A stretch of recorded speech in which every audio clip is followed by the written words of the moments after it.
Hey, what's up guys, aarava here, and welcome back to episode of my F1 2021 My Team Career Mode, episode number 11 today for the Dutch Grand Prix in Season 1. If you guys did miss the previous one, then be sure to go check that one out before you see this one. That was a epic race at the Belgium Grand Prix, our best race to date, and it included a shock winner as well, which was always very exciting for us. Obviously in Season 1 as well, you know, usually you don't get that many shocking winners in Season 1. It's kind of the usual pecking order, but this season we've seen the midfield guys, especially McLaren and even Ferrari at times, you know, get right up there, and especially the McLarens, obviously, spoiler alert by now, if you haven't seen it, it was Lando Norris that went on to win that last race. Ricciardo already had a win at the Austrian Grand Prix, so McLaren, they're 2 wins apiece so far. That's pretty mad for Season 1, just shows how quickly they're upgrading in the R&D race, and, you know, we've tried to kind of follow their rapid expansion by trying to upgrade quite a few times ourselves, and quite a few upgrades come in for Belgium, which definitely did help out. Not too many coming in ahead of this episode, but we have got some R&D to spend,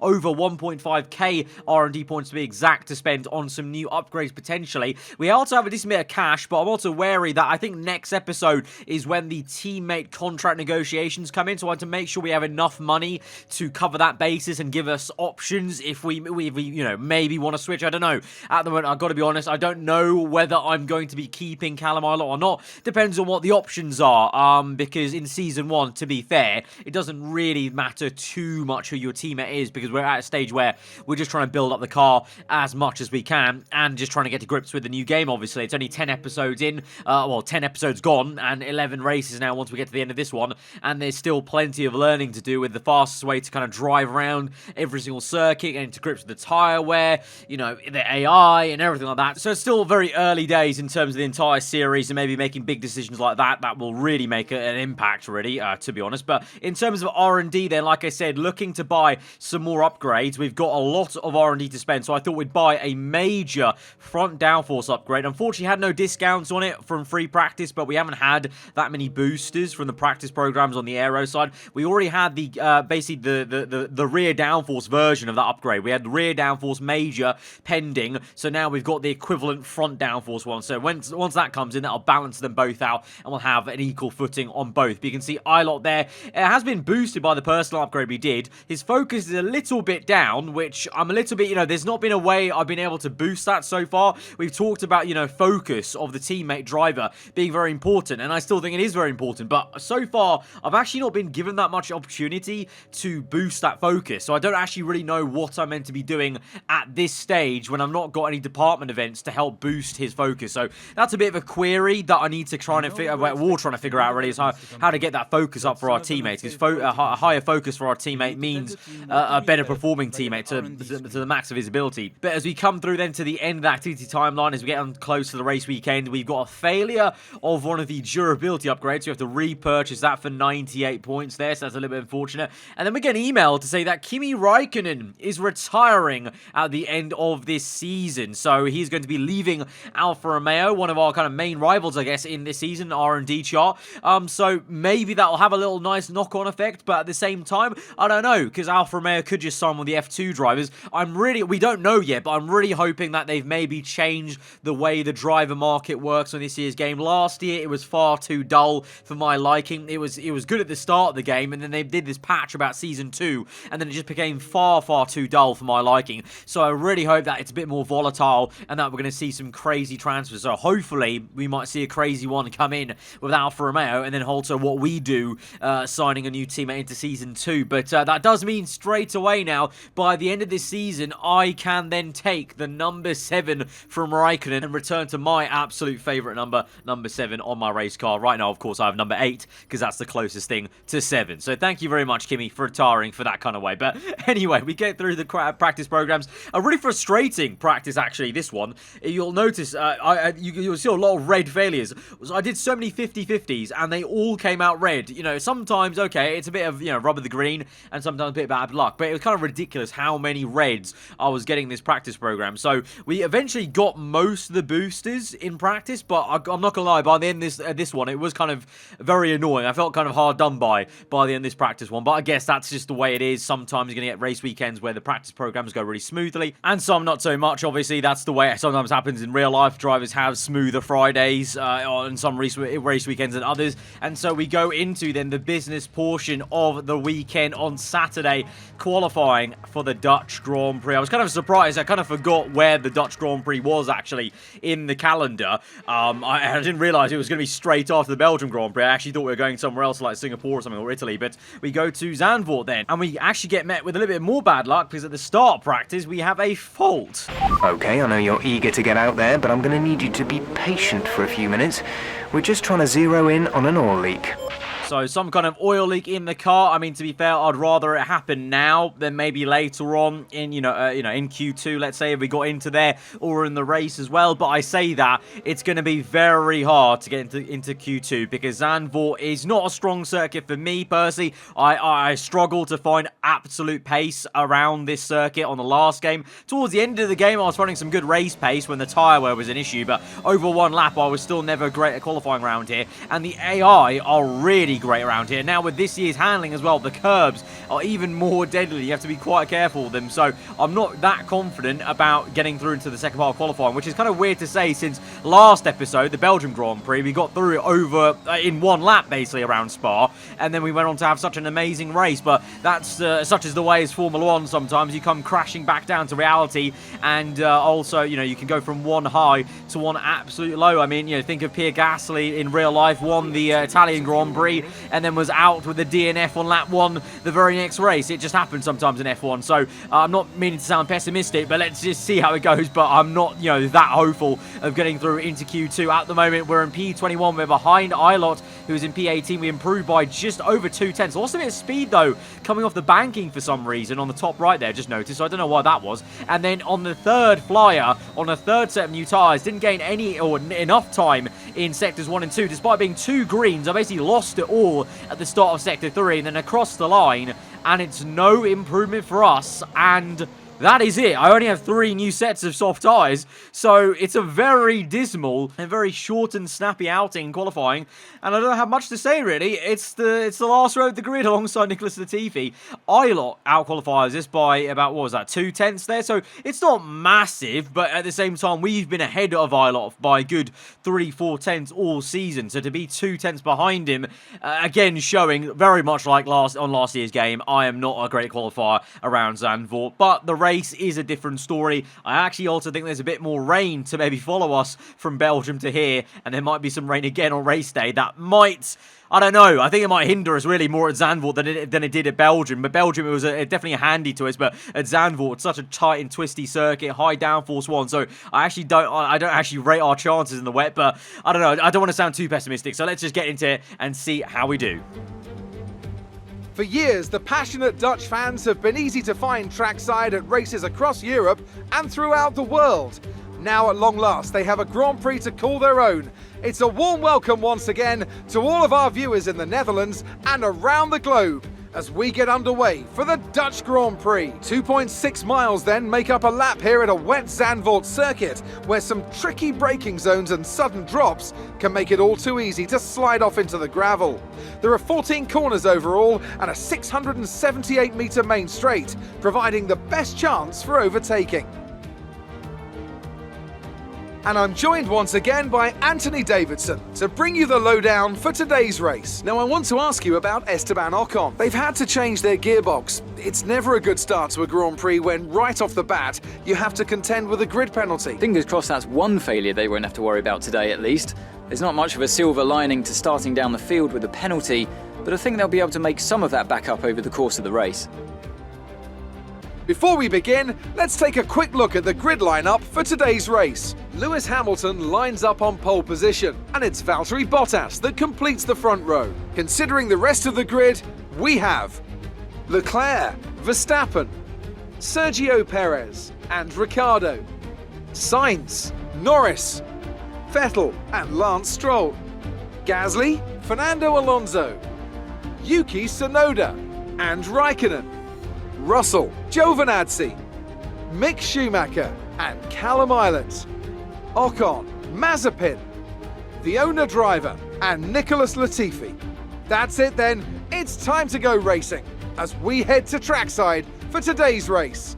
So the rain is indeed here at Zandvoort. It's not as heavy as it was at the Belgium Grand Prix. We're starting on intermediates then.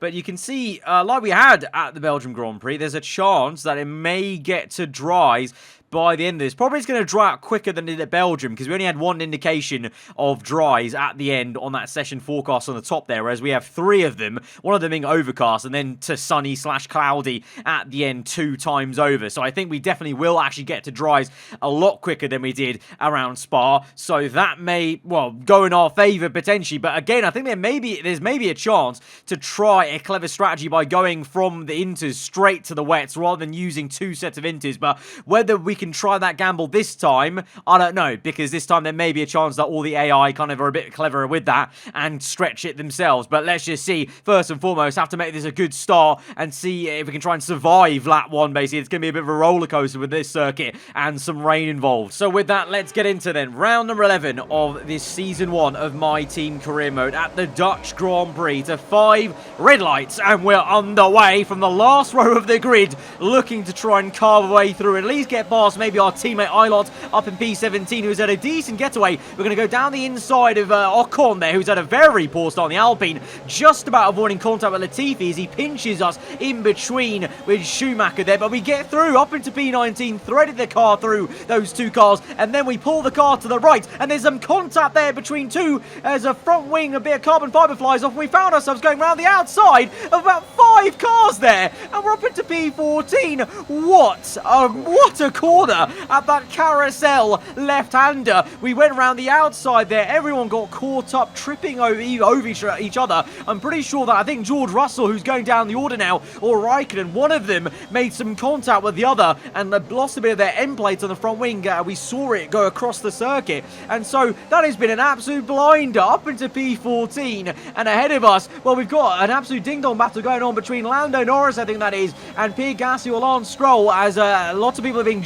bunched up ahead of us, including Fernando Alonso and Tsunoda, our familiar on-track rivals. And look at the bunching up here as we're going to catch Fernando Alonso napping. Not often you do this against the 2-time world champion, but he's completely had his pants pulled down there on the left-hander. He just kind of got caught up being bunched up with Tsunoda and Gasly, and we just thought, well, I'm not going to wait for him, so we're going to go around the outside and make the move. So awesome stuff. But let's just take a look at a replay then from the off-board camera of that lap 1 move. It's hard to tell in the rain because the rain's on the camera lens as well, but look at that, round the outside, and there's a bit of contact. Someone definitely lost some debut, but look how pinched in they are, and we just got amazing swooping around the outside exit on 3 cars there. And so here we are, P13 chasing after Yuki Tsunoda now. Yellow flags up the road. A car has gone off on the left, I think that is, and Lewis Hamilton's at this Grand Prix. Virtual safety car has been called out. Surprised it's not a full one, because that's quite a dangerous place to be parked up there.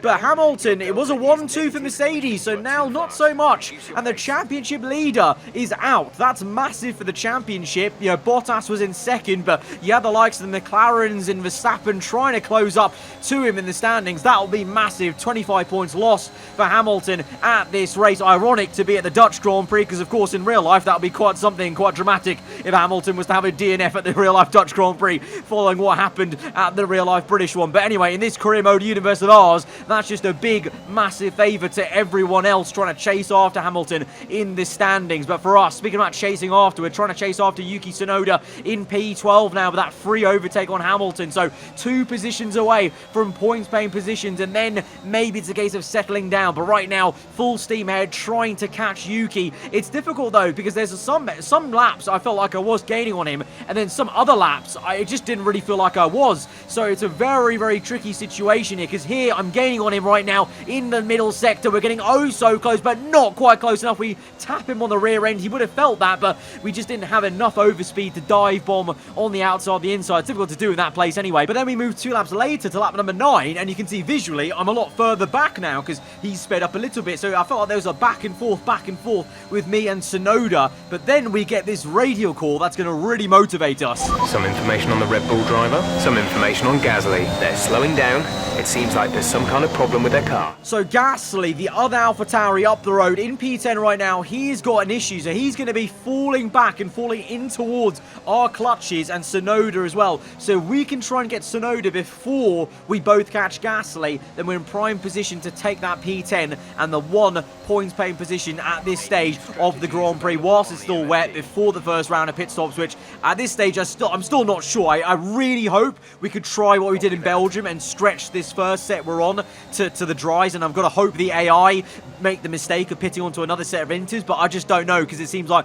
it's a very different situation to Spa. But at the moment, just concentrating on getting Tsunoda. He's really poor through that left-hander carousel, and this time round, lap number 10, we do have the overspeed. We're going to cut across the curb a little bit, use the ERS, dive down the inside, oh so close to the grass, and also Tsunoda's front right tyre, and we're going side by side through a section where it's so difficult to do in the dry, let alone intermediate, but we've done it. That is an absolutely fabulous move, and that's probably one of my favourite moves in the entire season so far, I can't lie, because that was so close to the grass on the right hand side. Well and truly, if you tap the grass or the curb, you're going to spin. So the fact we didn't and managed to still be side by side with Tsunoda that entire time was absolutely thrilling. And now, lap 13, we're catching up to Gasly. He is slow, but I was just told he had a mechanical issue, but it doesn't seem like he's slowing down completely because he's still kind of kept it ahead of us for a few laps here. So he's clearly slower than he usually would be because Gasly's been so good versus Tsunoda this season in terms of his AI has been so far up the road. But you can see clearly